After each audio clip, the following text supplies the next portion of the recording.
Mga kawakap, Team Kagurungnan po tayo.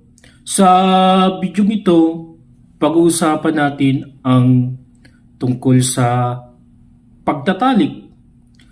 Banal ang pagtatalik, pero bakit hindi natin alam? Kaya tara, panoorin po natin ang napakagandang humilya ni Reverend Father Fidel Rora. Pag-usapan natin ang pagtatalik.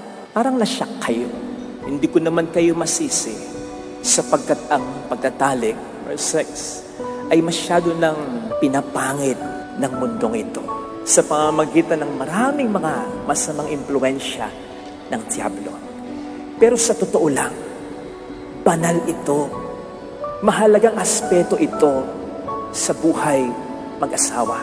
Hindi lamang upang sila ay magkaanak. Napakaganda po ng sinabi ni Father Fidel na ang pagtatalik ay banal, mahalaga ito sa aspeto ng pag-aasawa.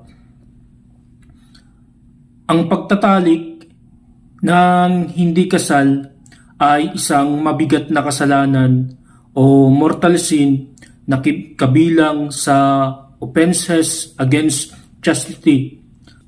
Ang premarital sex ay isang act of fornication. Fornication is carnal union between an unmarried man and an unmarried woman.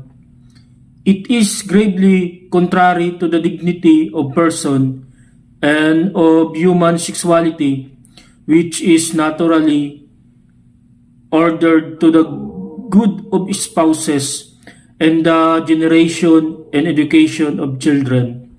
Moreover, it is a grave scandal when there is corruption of the young.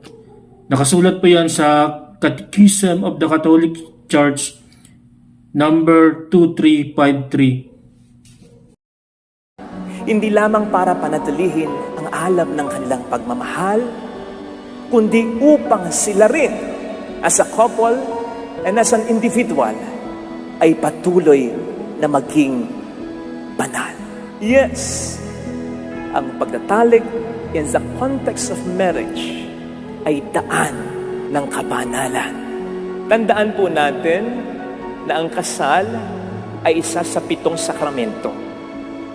At ang sakramento basically ay itinatag ng ating Panginoong Jesucristo para magbigay ng grasya, biyaya, pagpapala sa tao. Napakaganda po ng katekismo ni Father Fidel Rora. Pinapalala niya po sa atin na ang banal na sakramento ay itinatag ni Jesus para magbigay sa atin ng biyaya. Hindi po siya para magdala sa atin sa kasalanan.